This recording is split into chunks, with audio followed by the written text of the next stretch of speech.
Han, 1,500 times 88 divide by 55. Anong sagot? Ang hirap naman ang tanong mo. Wala bang mas madali? Maganda ba ako?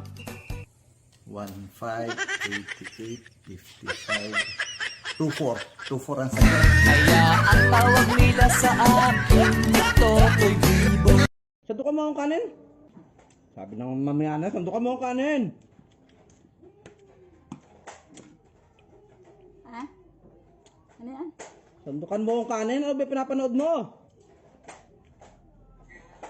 Sa Ilocos Sur na ospital ang isang lalaki matapos saksakin umano ng kanyang misis sa isa ng pagtatalo.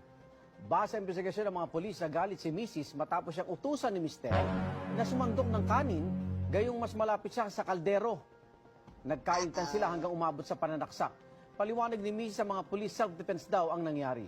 Kwento naman ng mga kamag-anak, tila may diferensya raw sa pag-iisip ang suspect.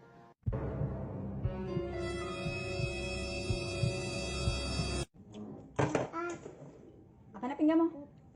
Ano? Akin na. Ano? Akin na. Ano? Lapit eh.